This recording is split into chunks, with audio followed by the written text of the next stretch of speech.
Grande parte dos filósofos acreditam que o prazer é algo intrinsecamente bom, né?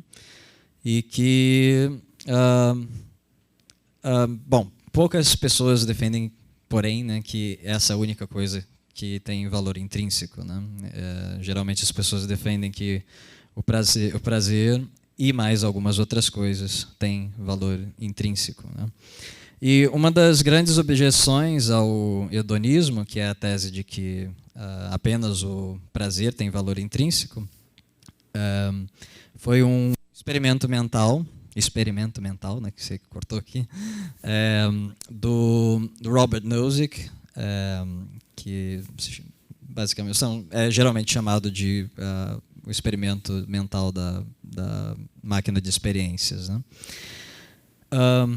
O Nozick, nesse experimento mental, ele pede que você imagine que você esteja diante de uma decisão de entrar ou não em uma máquina de experiências que é muito realista, né? Uma vez que você está lá dentro, você tem experiências bem realistas, você não consegue saber que você está dentro de uma simulação, uma ótima simulação, e você pode ter qualquer experiência que você quiser. Então, ela pode ser até melhor do que as experiências que você tem na vida real.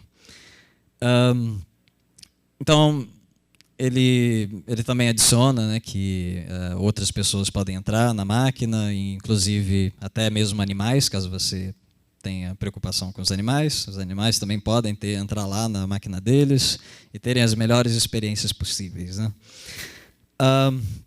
Então ele pergunta, né, você entraria nessa máquina?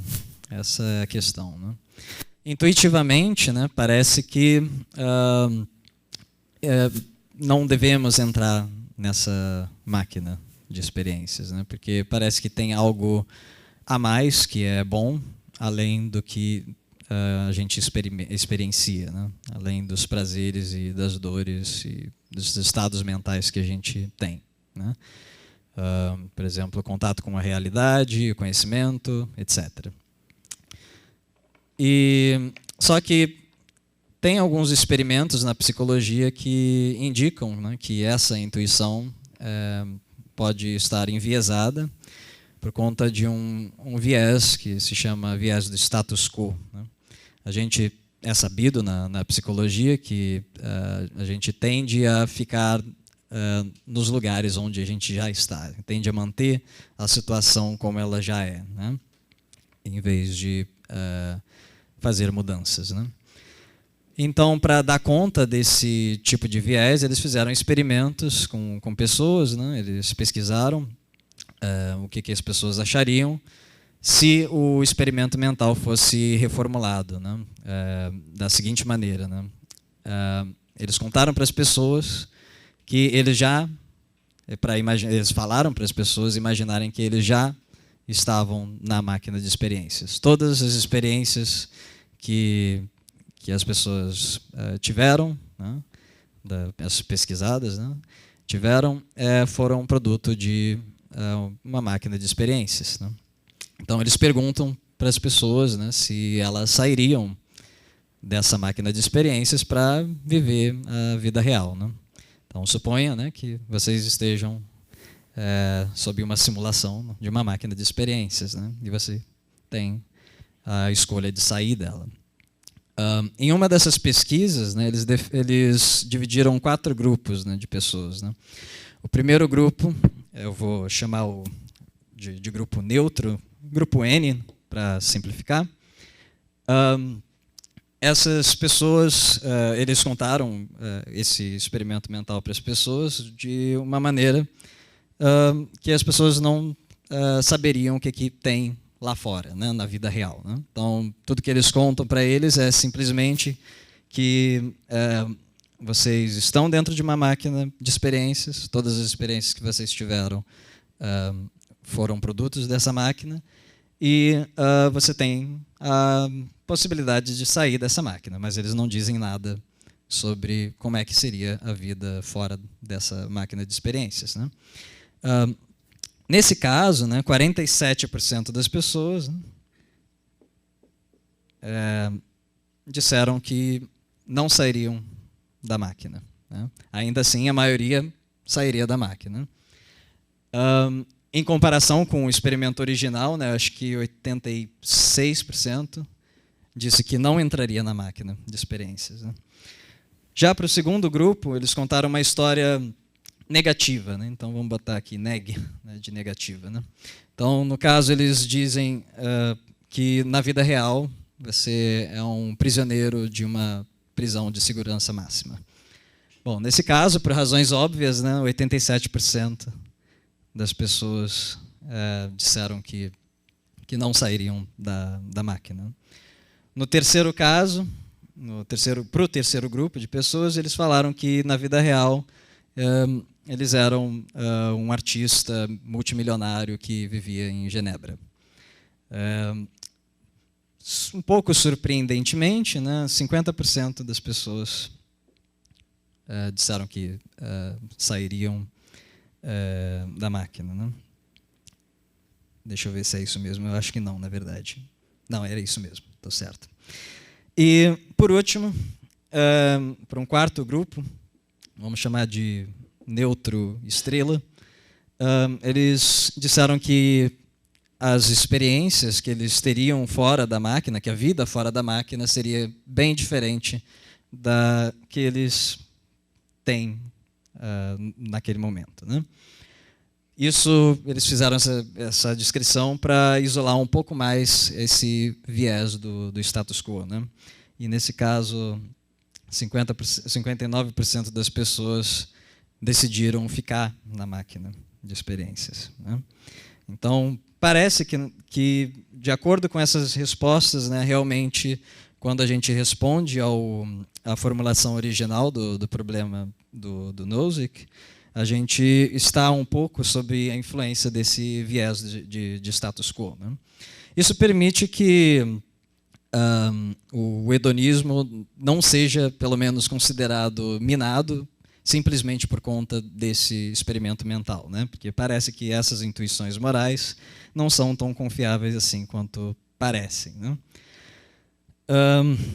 Claro, existem vários argumentos pró e contra o hedonismo, né, que não dá para apresentar aqui, mas isso daí é um argumento baseado em fatos empíricos que podem contar a favor do hedonismo, no sentido de que ele não foi minado, né? Claro, não conta a favor do hedonismo positivamente, né? Isso daqui não diz que as pessoas realmente valorizam apenas o prazer em si. Okay? Bom, no segundo caso, segunda parte da minha apresentação, vai ser relacionada com a ética prática, né? Que basicamente diz respeito à aplicação da teoria normativa, da teoria ética, a fatos práticos, né? Para isso, vamos distinguir aqui o que se chama na psicologia de experiencing self,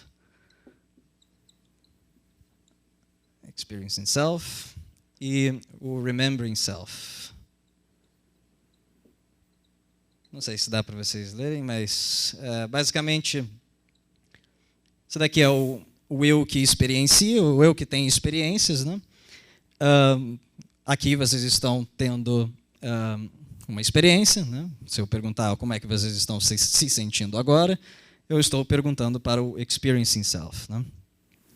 Já se eu perguntar para vocês como vocês se sentiram há um tempo atrás, não precisa nem ser muito tempo, eu estou perguntando ao seu eu que lembra das experiências que vocês tiveram, né? É de se esperar que o remembering self não seja muito confiável, né? A gente acaba não lembrando bem das nossas experiências tão fidedignamente, mas existem experimentos na psicologia que mostram que esse remembering self é pior do que a gente pode imaginar. Então, um dos estudos que ilustra essa diferença é um experimento que fizeram com pacientes que iam fazer o procedimento de colonoscopia, não sei se todos conhecem, colonoscopia, é um procedimento médico em que eles enfiam um tubo pelo ânus para investigar o intestino, para ver se tem câncer, etc. Né? Claro, como é de se esperar, esse procedimento é bem desconfortável, bem doloroso, caso você não tenha anestesia. E quando esse experimento foi feito, não tinha anestesia, suponho eu, porque eles sentiram dor, claro. E por isso eles fizeram esse estudo para comparar, né, esse experiencing self e o remembering self. Então, para um primeiro grupo de pessoas, né, então o grupo A, vamos imaginar aqui um gráfico aqui de dor, né? Isso aqui é a parte de dor, isso aqui é o tempo em que eles sentem a dor, né? Então, por 10 minutos eles fizeram um procedimento padrão, né? Eles sentiram uma dor bem intensa por 10 minutos aqui e pararam, né? Pararam com o experimento. Já para o grupo B, eles fizeram a mesma coisa, vou até estender aqui um pouquinho. Mesma coisa, 10 minutos de intensa dor, só que eles fizeram um procedimento um pouco depois, por mais 5 minutos, só que numa intensidade menor. Né?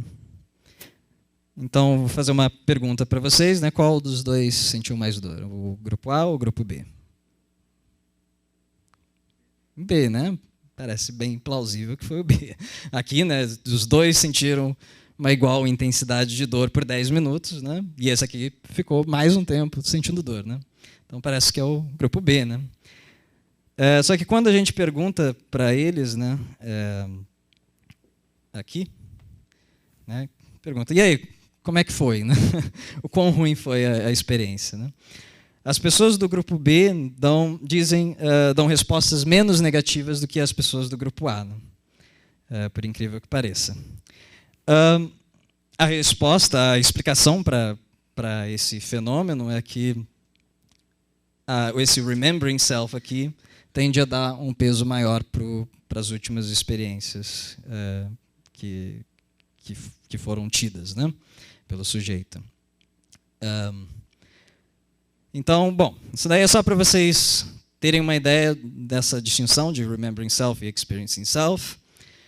E para que num próximo experimento aqui que eu vou apresentar, a gente tenha um pouco mais de aplicabilidade desse conhecimento. Né? Uma das coisas importantes na ética prática é sabermos o quão mais felizes a gente pode ser de acordo com a nossa renda. Né? Parece que é de se esperar que quanto maior a nossa renda, maior a nossa felicidade, melhor nós nos sentimos. Né? Então, eles fizeram, o Daniel Kahneman, que é um grande psicólogo, fez um experimento,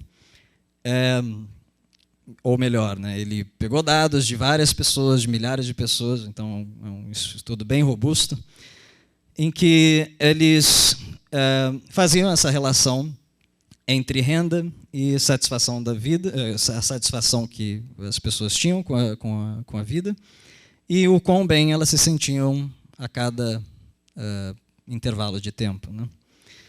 Então, vamos de novo aqui imaginar um gráfico. Né? Então, aqui é a renda, né? Digamos R de renda, e aqui pode ser satisfação, né? Satisfação com a vida. Né? Quando a gente pergunta para as pessoas, né, o quão satisfeito com a sua vida você está, quanto maior a renda, como era de se esperar, né, maior a satisfação com a vida. Né?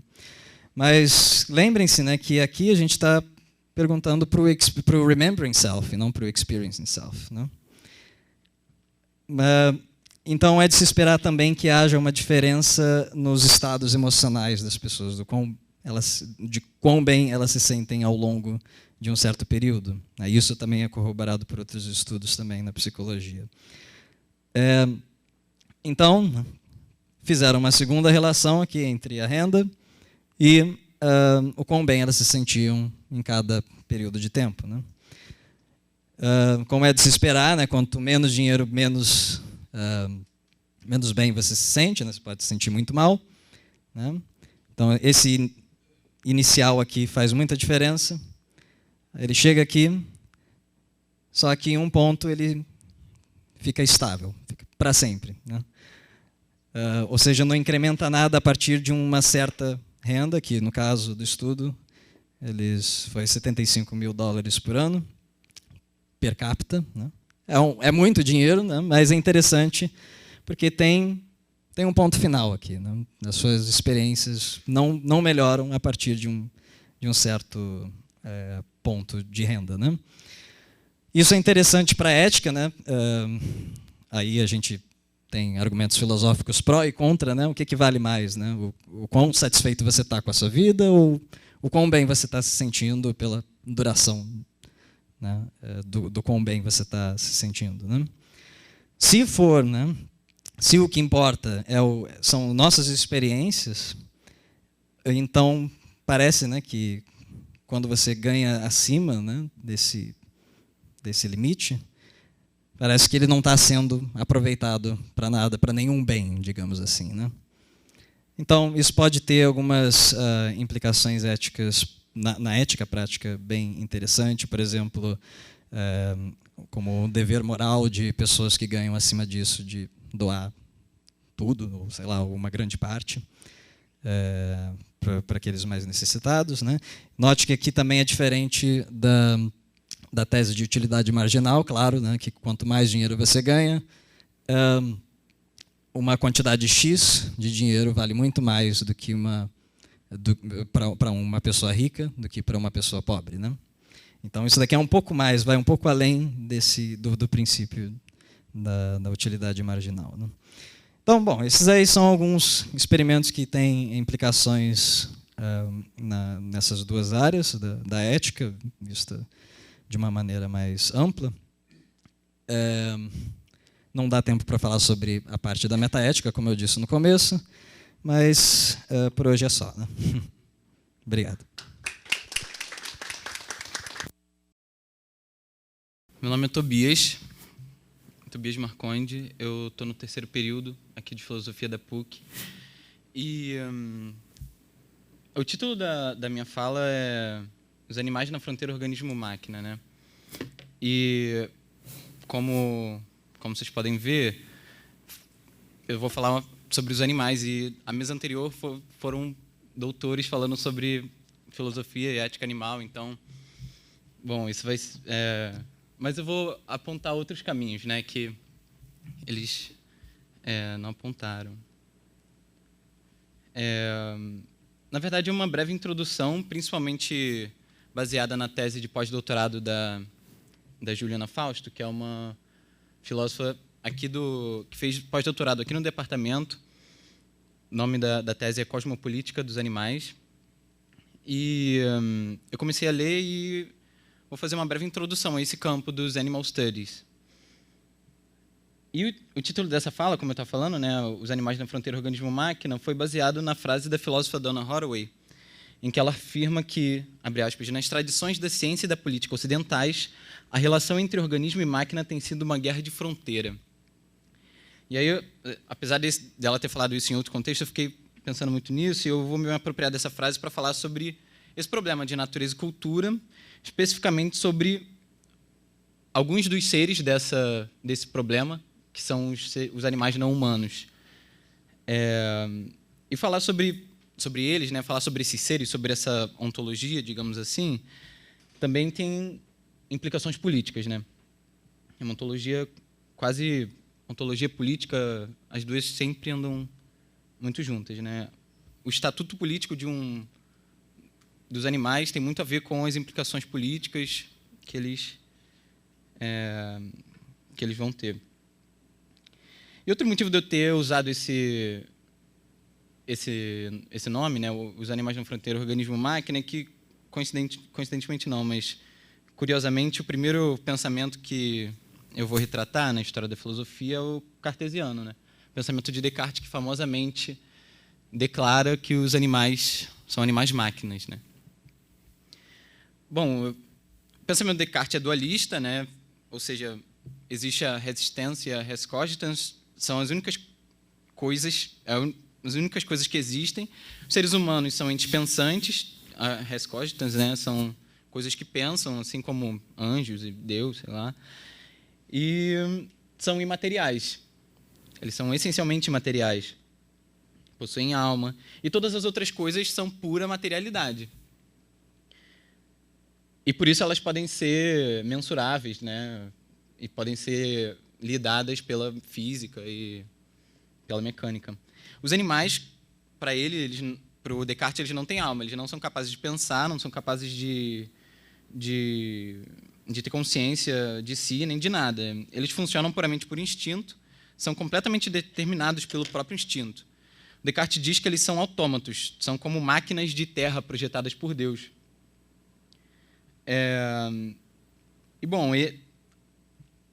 As máquinas de terra, né, os animais, funcionam pelo próprio mecanismo interno delas, né? Tipo, então, por exemplo, elas não sentem dor. Ela é só a partir das próprias peças internas dessa máquina que, por exemplo, elas expressam a dor, né? Que eles até abordaram antes, mas eles na verdade não sentiriam por dentro a dor. Seria como se fosse uma porta rangendo, assim. Você abre a porta, tipo, o animal faz isso quando ele sente dor, assim. É o ranger de porta, assim, um ranger de uma madeira. E aí, nas palavras do Descartes, em uma carta ao padre matemático Mersenne, ele fala, abre aspas, eu não explico sem a alma o sentimento da dor, pois, de acordo comigo, a dor não está senão no entendimento. Mas explico todos os movimentos exteriores que acompanham em nós esse sentimento, os quais são os únicos que se encontram nas bestas, e não a dor propriamente dita, né? É um cenário que a gente até acha que é meio cruel, né? Bom, e ele conseguia defender que, bom, ele sabe que ele é um ser pensante, todos nós sabemos que somos seres pensantes através da introspecção, só que fica difícil provar que os outros animais, que os outros humanos são seres pensantes. Ele bota aí, fala assim, bom, existem duas maneiras de eu provar que os outros seres humanos são seres pensantes. Bom, a primeira maneira é através da linguagem. Os seres humanos são capazes de transmitir seus pensamentos através da fala, da linguagem. Eles são capazes de organizar os pensamentos, né, dessa maneira. E mesmo que alguns autômatos, por exemplo, os papagaios, eles produzem palavras, eles não são capazes de rearranjá-las diversamente, né, de fazer complexos com isso.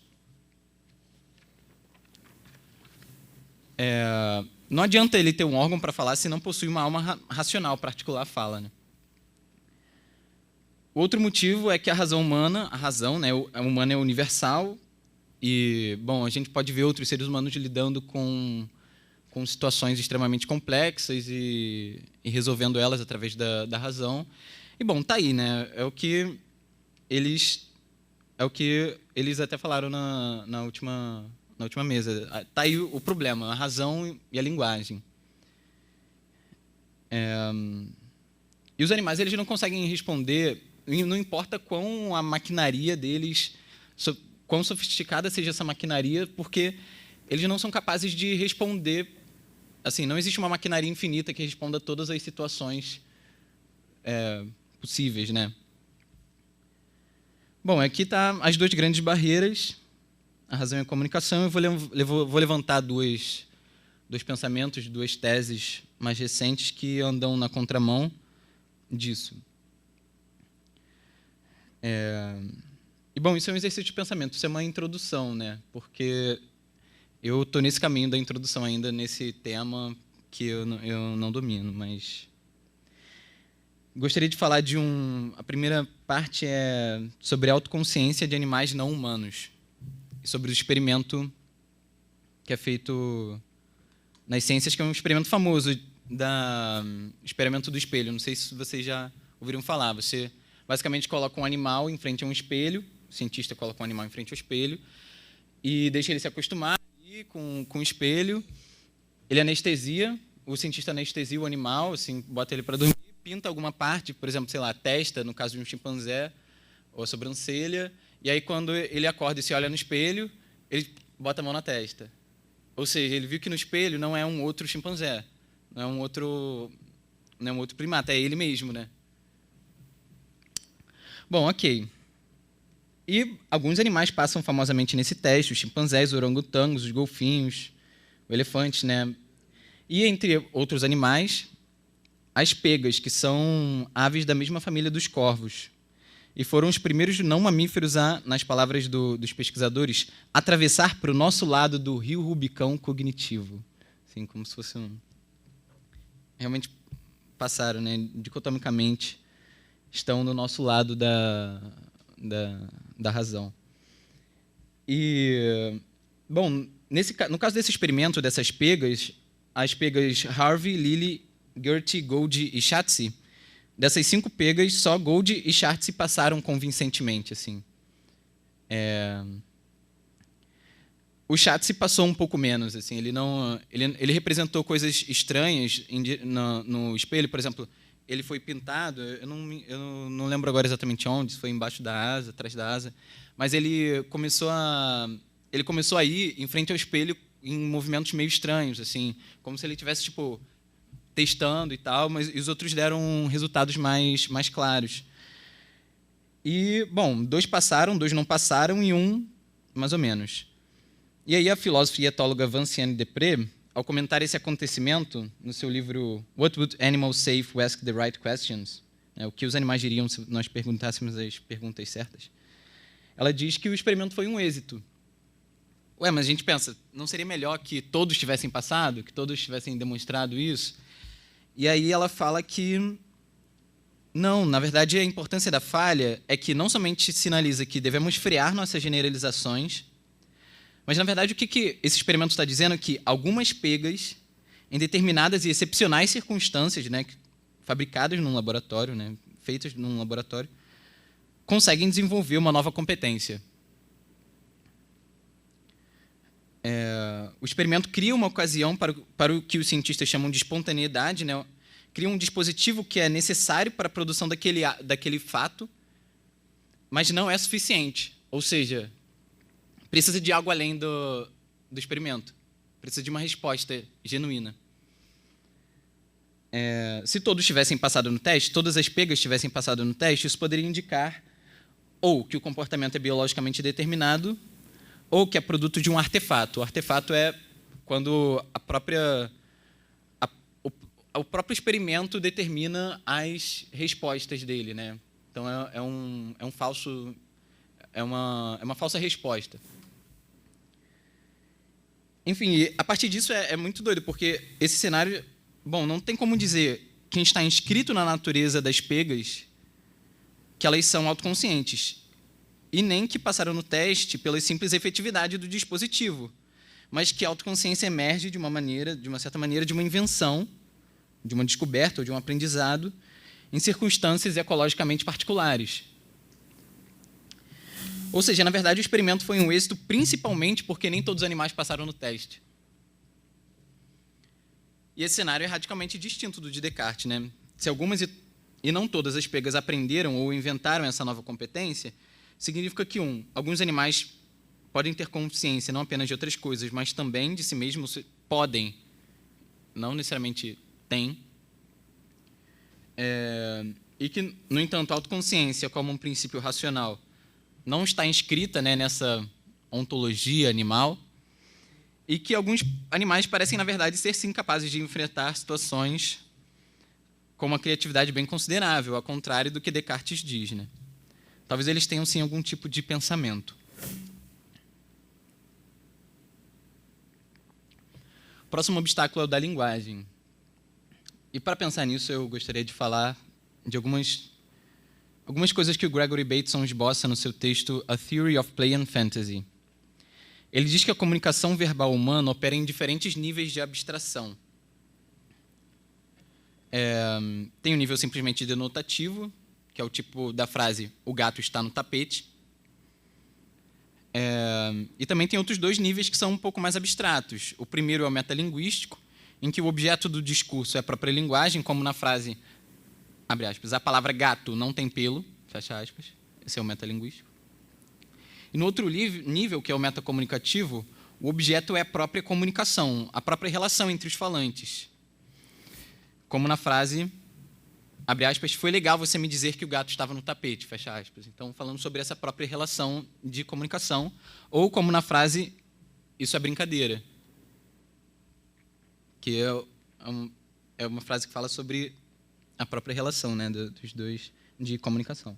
E para o Bateson, um estágio importante na evolução da comunicação de um animal é quando ele para de apenas reagir aos signos, assim, os signos temperamentais, né, dos outros, e começa a interpretá-los como sinais que podem, por serem sinais, serem confirmados, corrigidos, negados, confiados, etc. A partir desse momento, ele argumenta que pode surgir a linguagem, mas também empatia, identificação, projeção e outras características mentais. O Bateson, então, foi ao zoológico para procurar que tipo de critérios comportamentais indicariam se um organismo tem a capacidade de reconhecer que signos são sinais. Bom, o que ele encontrou foram 2 macacos brincando. Uma situação que nós provavelmente já vimos cachorros brincando, outros mamíferos brincando, e que era uma situação em que era semelhante a um combate, mas não era um combate. E a gente consegue ver isso até nos cachorros. O Bateson argumenta, então, que os animais, quando brincam, estão transmitindo uma mensagem, que é a mensagem, isso é uma brincadeira. Isso confere aos animais uma certa capacidade de metacomunicação. Porque o animal precisa morder o suficiente para o outro entender que é uma mordida, mas morder com um estilo de brincadeira, um jeito de brincadeira. E, na verdade, quando os animais se mordem brincando, significa a seguinte coisa, né? Abre aspas. Essa mordiscada, né? Essa mordiscada não denota a mordida a qual essa mordiscada significa. Bom, essa frase é difícil. E expandindo ela, ou seja, expandindo ainda mais a definição de brincadeira, seria essencialmente o seguinte: estas ações em que agora engajamos não denotam aquilo que as ações que elas significariam denotam. Ele está argumentando que os animais só conseguem brincar porque eles são capazes de transmitir essa mensagem, que é uma mensagem muito abstrata. E é um paradoxo, né, na verdade, essa mensagem, que é o paradoxo do tipo de Epimênides, ou o paradoxo do mentiroso, como na frase, tudo que eu falo é falso, né, que é circular. Tudo que você fala é falso, então é verdadeiro, então é falso, enfim. E se a frase for verdadeira, ela é falsa, enfim, circularmente. Eu não vou ter tempo suficiente para mostrar como ele analisa esse paradoxo, até porque é complicado, nem eu consigo entender direito, porque tem a ver com os conceitos de enquadre e contexto dele, que eu não me debrucei completamente. Mas a questão é que, diferente de outros filósofos como o Bertrand Russell, para o Bateson, os paradoxos não são erros de comunicação, mas são os próprios motores da comunicação. E o paradoxo contido na brincadeira é uma tentativa que os animais fazem de discriminar ou desenhar uma linha entre categorias de diferentes tipos lógicos. Cara, isso é muito louco, que os animais conseguem fazer isso, né? E, bom, eles são capazes de se metacomunicar, segundo Bateson, através da brincadeira. Esse cenário é muito contrastante com o de Descartes. Contudo, eles não estão salvos, né, os animais, porque eles não falam. Tipo, eles não falam. Isso é um problema para a política, né? Para a sua ontologia. Parece, pelo menos, que é um problema. E, mesmo apontando essas potências de linguagem, razão, isso não se torna um ato, né? Eles não falam. E aí eu queria trazer um primatologista chamado Frans de Waal, que ele observou uma colônia de chimpanzés em um zoológico e escreveu um livro inteiro sobre a trama política que aconteceu nesse zoológico, assim, entre os chimpanzés, entre essa colônia de chimpanzés. Com golpes, tomadas de poder, traições e até uma inteligência estratégica. Uma passagem que eu gosto dessa história é a seguinte: tem 3 chimpanzés, que eram um trio de machos, o Nick, o Yaron e o Dandy, e eles lideravam a colônia, e com o tempo o Dundee e o Yerwin estavam ficando cada vez mais próximos. Cada vez mais amigos, talvez. E o Nick estava ficando preocupado, né? Porque ele estava vendo que a sua liderança, a sua soberania ali podia ser perdida, né? Eles podiam dar um golpe no Nick. E aí ele provavelmente percebeu que ia chegar o seu momento, né? E um dia ele tentou fugir da ilha do zoológico, era aquele tipo de zoológico que não é jaula, né? Uma ilha, e enfim. E o Nick tentou pular, assim, pular o rio, o lago que circunda a ilha, e ele não ele caiu na água e morreu afogado. Os chimpanzés não sabem nadar. E depois da morte dele, a amizade de Dundee e Yerwin sumiu, e eles viraram rivais.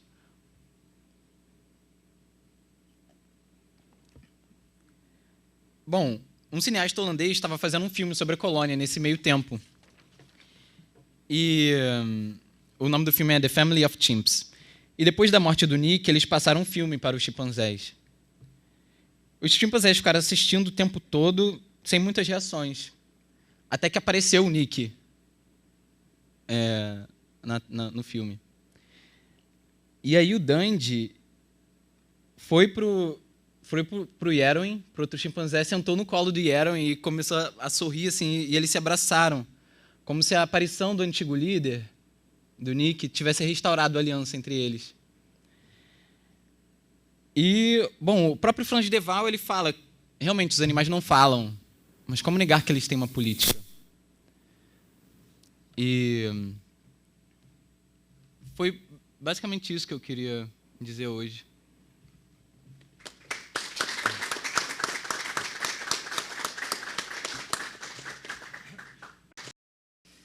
Meu nome é Bruno, eu sou aluno de graduação lá da UFRJ e eu vou apresentar para vocês aqui um trajeto que eu fiz num artigo que vai ser publicado na próxima revista Aproximação, que é lá dos alunos de graduação da UFRJ, já fazendo a propaganda, enfim. E vou tentar, no tempo que me cabe aqui, tratar um pouco das inquietações que surgiram na leitura da teoria da justiça do John Rawls. Né, mais principalmente, especialmente, com relação à posição original. Tá? O título do trabalho é A Posição Original é um caso de justiça procedimental pura. A relevância desse trabalho aqui para o Philos 15 me parece que está na sua possível relação com a ciência política e com o direito mesmo, né? Porque a parte dos conceitos e das estratégias adotadas pelo John Rawls e pela análise que eu faço, podem ser transpostas à questão da filosofia política para se pensar vários aspectos do direito, do processo legislativo e da própria ciência política.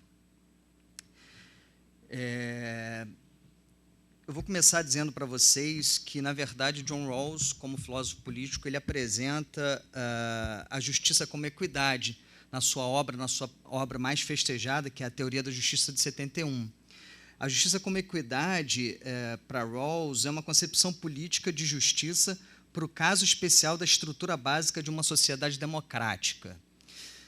Ele está falando aqui do Ocidente. Obviamente que ele está falando lá da sociedade americana pós-guerra, então tem toda uma relação com aquele ambiente político e social daquela sociedade. Ele fala da tradição, a partir da tradição liberal, né? Ele é um filósofo do liberalismo, mas ele tem um recorte específico dentro desse liberalismo. Ele é reconhecidamente um liberal igualitário, como gostam de nomear, embora eu acredite que o trabalho dele dê margem para trabalhar com várias tradições, mas, notadamente, a tradição liberal é a que o enquadra. Eu queria começar, na verdade, lendo a primeira frase do livro, Uma Teoria da Justiça, que me parece bastante relevante em termos filosóficos. Ele diz assim: a justiça é a virtude primeira das instituições sociais, assim como a verdade o é dos sistemas de pensamento. Por mais elegante e econômica que seja, deve-se rejeitar ou retificar a teoria que não seja verdadeira. Da mesma maneira que as leis e as instituições, por mais eficientes e bem organizadas que sejam, devem ser reformuladas ou abolidas se forem injustas. Então, aqui ele já dá o pano de fundo e já apresenta qual é a pretensão dele. Ele quer fazer uma teoria da justiça, ele quer demonstrar como é possível acreditar na democracia e como é possível que cidadãos livres e iguais possam conviver num regime cooperativo. E essas são algumas premissas da posição teórica dele. Mas ele tem algumas questões bastante interessantes. Ele tem como ele gosta de dizer, inclusive numa das respostas que ele dá a Habermas, às críticas de Habermas, ele diz que o objetivo dele é um pouquinho mais modesto do que de outros filósofos, porque ele limita a teoria dele, o objeto da justiça como equidade, ao que ele chama de estrutura básica da sociedade, ou seja, as principais instituições sociais, políticas e econômicas que permitem esse regime cooperativo. Então, quando ele faz essa limitação, na verdade, ele está se contrapondo ao que ele chama de doutrinas abrangentes, que são as doutrinas filosóficas, morais, religiosas, que acabam tratando de todos os temas amplamente sobre a vida social, quando, na verdade, ele diz que a teoria que ele faz é uma teoria do político, ele está restrito ao político, de modo que, inclusive, é possível que diversas doutrinas abrangentes, né, sejam elas filosóficas, morais ou religiosas, possam compartilhar do que ele propõe como essa teoria do político. Evidentemente, ele trabalha no plano ideal, ele até tem uma segunda parte da teoria dele que ele vai tratar dos aspectos de como implementar, sequência dos 4 estágios, enfim, ele trata de como implementar a teoria dele e modificar a realidade. Mas a primeira parte da teoria dele é, de fato, uma teoria ideal, né? Ele vai trazer para a gente a natureza e o conteúdo da justiça para uma sociedade bem ordenada. Ele vai trazendo esses novos conceitos, né? Que hoje já não são tão novos assim. Né? Ele quer descobrir até que ponto um regime democrático pode realizar seus próprios valores. Tá? A ideia da justiça como equidade não é de uma universalidade. Veja bem, ele não está preocupado em tratar da justiça entre as pessoas, ele não está preocupado em tratar da justiça entre os povos, ele está preocupado em tratar a justiça das instituições, porque, segundo a visão dele, é a justiça das instituições que permitirá um viver mais justo entre as pessoas. Ele, no trabalho dele, num outro livro, que é o Justiça como Equidade, ele diz que a filosofia política ela tem 4 funções.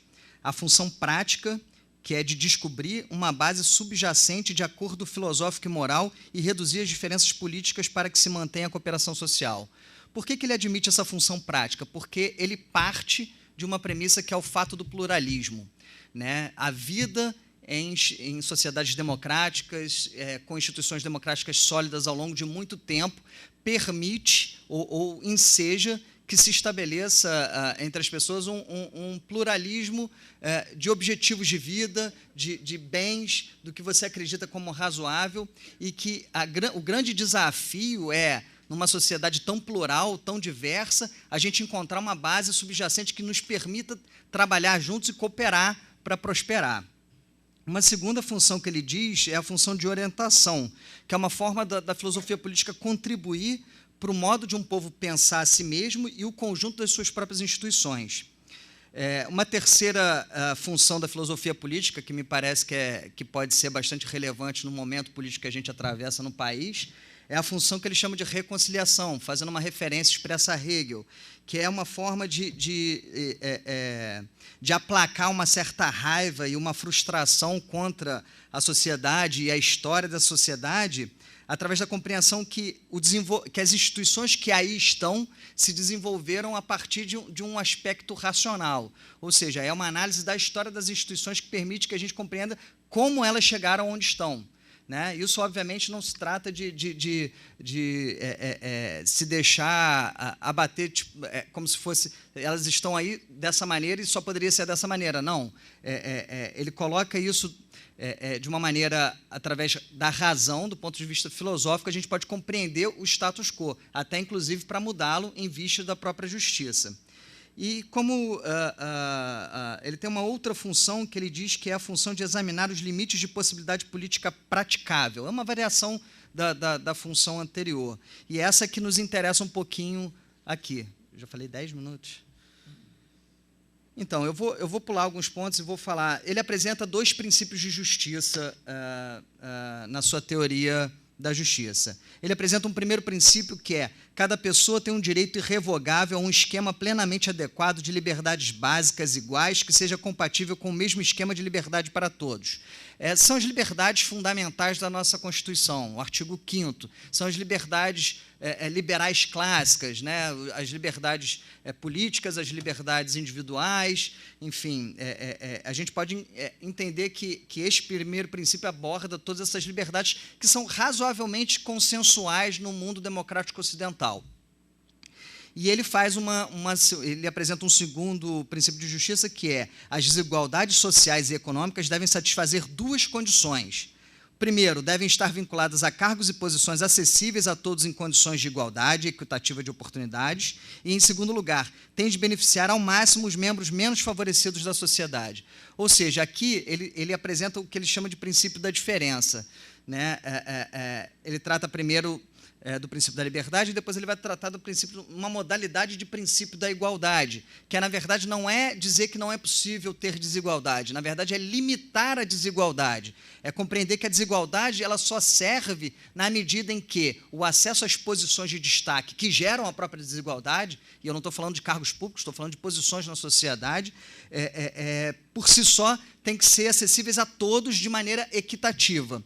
E, em segundo lugar, a desigualdade ela só se justifica na medida em que os menos favorecidos são beneficiados por essa desigualdade.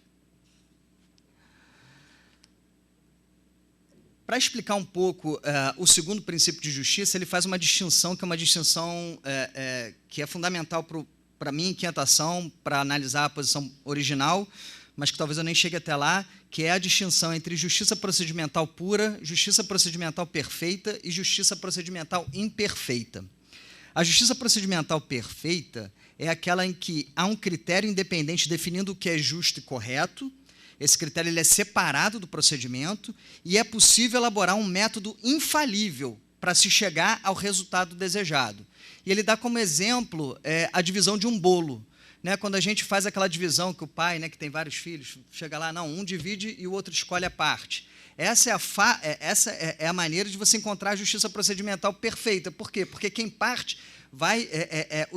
o critério independente é que as partes sejam iguais. E o método infalível para você chegar a partes iguais é você estabelecer que um parte e o outro escolhe a parte. Então, assim, aquele que vai partir, ele vai partir em partes iguais, porque ele não vai querer ser prejudicado. Então, a divisão do bolo me parece que trata dessa justiça procedimental perfeita, que ela é um pouco mais rara nas hipóteses da vida. Né? O segundo enfoque que ele dá é a justiça procedimental imperfeita, que é aquela em que há um critério independente definindo o que é justo e correto, que é um critério separado do procedimento, mas não é possível elaborar um procedimento ou um método infalível para se chegar ao resultado desejado. E aí ele traz como exemplo o processo criminal. O processo criminal ele tem como um critério independente condenar o réu somente se ele praticou um crime. Só que o processo criminal, em todas as suas nuances, não permite que a gente, em todas as oportunidades, chegue ao resultado infalível de condenar todos aqueles réus que efetivamente praticaram crimes.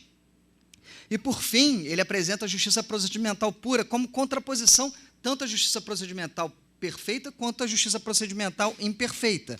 A justiça procedimental pura seria, então, quando não há um critério independente definindo o que é justo ou correto, mas existe um procedimento justo que, se levado ao cabo até o fim, resulta num resultado justo. E aí o grande exemplo disso são os jogos, né? Todo mundo que aceita as regras do jogo, quem for o vitorioso ao final do jogo, você não pode questionar a vitória do vitorioso se o procedimento ou se as regras foram cumpridas até o final. Então, são esses 3 exemplos, formas de pensar, que ele apresenta até para a gente tratar do segundo princípio. Né? Quando ele fala que o segundo princípio da igualdade equitativa de oportunidades de acesso a posições e cargos podem gerar desigualdades, ele tenta assegurar que este princípio, quando o acesso é equitativo, seja um sistema seja um sistema de justiça procedimental pura, ou seja, a administração imparcial das instituições sociais que permitem o acesso a esses cargos vai produzir justiça justamente na imparcialidade do acesso a esses cargos, né? Então, assim, você não pode questionar quem chegou a determinada posição pela pessoa, né? Você vai ter que discutir sempre o procedimento, e qualquer que seja o resultado desse procedimento sempre vai ser justo, partindo da premissa, né, de que há uma administração imparcial das instituições sociais, né? Ou seja, onde se adota sempre soluções semelhantes para casos semelhantes. Ele constrói a teoria dele toda em contraposição ao utilitarismo, né? E ele aponta, em um determinado momento, que o utilitarismo ele não interpreta a estrutura básica da sociedade como um esquema de justiça procedimental pura, uma vez que existe um critério para julgar todas as distribuições, que é a utilidade, o maior saldo de satisfação, sendo as instituições sociais arranjos mais ou menos imperfeitos para a realização desses fins, haja vista as restrições e obstáculos impostos pela vida cotidiana. Ou seja, o utilitarismo, enquanto perspectiva teórica, se enquadraria num caso de justiça procedimental imperfeita. Eu vou falar um pouquinho da posição original, mas eu não vou discutir o cerne do trabalho, que era justamente fazer o teste da posição original. O Rawls, como um teórico contratualista, ele deriva esses princípios de justiça que ele apresenta inicialmente a partir de um experimento mental, né, um dispositivo de representação que ele chama de posição original. É uma forma de interpretação filosófica, é uma forma, inclusive, de esclarecimento público ou de justificativa dos princípios que ele apresenta como originados ou derivados dessa própria posição original. E ele defende, na Teoria da Justiça, no seu primeiro e mais célebre livro, que a posição original adotaria a ideia de justiça procedimental pura. E o meu trabalho é justamente questionar isso. Eu não vou ter tempo de apontar, de trazer esses elementos para vocês, mas eu gostaria só de descrever a posição original, porque me parece que é um dispositivo e um experimento mental bastante interessante, né? Ele apresenta a posição original como um lugar ahistórico e hipotético, onde representantes se reúnem, eles são livres e iguais, e eles vão precisar decidir quais serão os princípios adotados para reger a sociedade. Só que ele precisa, para que esses princípios sejam racionais, ou pelo menos razoáveis, são conceitos que o Rawls usa bastante, ele precisa que as pessoas que vão discutir esses princípios, elas não estejam num local, numa posição de vantagem negocial. E aí ele estabelece o que ele chama de véu de ignorância. Ou seja, nesse dispositivo de representação, que não é algo que aconteceu, mas é um exercício mental, as pessoas que estão lá para definir ou derivar quais serão os princípios que regerão a sociedade, quais são os princípios de justiça que vão reger a estrutura básica da sociedade, eles não sabem nada sobre a sua posição pessoal. Há o apagamento do sujeito empírico. Eles não sabem a cor de pele deles, eles não sabem a raça, eles não sabem se eles são ricos, se eles são pobres, eles não sabem se eles são talentosos, se eles são jogadores de futebol, eles não sabem nada a respeito do seu sujeito empírico. E isso exige que eles apresentem perspectivas de divisão ou de princípios que tratem tanto a liberdade quanto a igualdade, de maneira que se alcance a melhor situação possível para que você possa viver de acordo com a doutrina abrangente que você quiser adotar, né, que você tem condições materiais, inclusive, de perseguir os seus objetivos, né, sem você saber quais são. Então, assim, essa foi a maneira que ele encontrou para justificar publicamente os princípios que eu trouxe para vocês inicialmente. Obviamente que a posição original ela não é só essa posição com o véu de ignorância e com cidadãos livres e iguais discutindo quais serão os princípios que serão que regerão a sociedade. Ele traz ainda algumas posições, algumas limitações na posição original, que são as que ele chama de circunstâncias da justiça, onde ele admite que a cooperação ela é possível e necessária. Então, existe uma identidade de interesses na cooperação, mas existe um conflito pela distribuição do resultado dessa cooperação. Né? E aí ele diz que há circunstâncias objetivas, que são as capacidades físicas e vulnerabilidade dos indivíduos, e a escassez moderada de recursos. E há as circunstâncias subjetivas, que são os projetos e concepções de bem distintos entre os indivíduos, a condição natural de deficiência de conhecimento, raciocínio e juízo. E ele chega a dizer, e aí eu abro aspas, que ele diz: se essas circunstâncias não existissem, não haveria oportunidade para a virtude da justiça, assim como não haveria oportunidade para a coragem física na ausência de ameaça de danos à vida ou à integridade. Ou seja, essas circunstâncias, elas são sabidas por esses sujeitos que estão, por esses representantes que estão na posição original e que têm que escolher quais são os princípios que vão reger.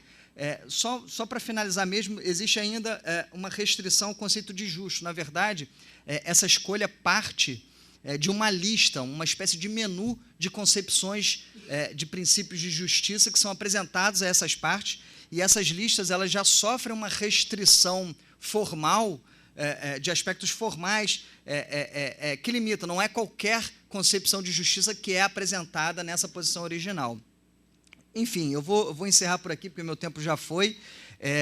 O objetivo do meu trabalho, na verdade, era discutir que essa posição original que eu tentei apresentar para vocês não é um caso de justiça procedimental pura, mas eu acho que eu consegui, pelo menos, apresentar um pouco da complexidade e da importância do trabalho do Rawls para se pensar as sociedades democráticas contemporâneas. Enfim, e se alguém tiver interessado, o artigo vai ser publicado, eu posso mandar, enfim, eu estou à disposição. Obrigado.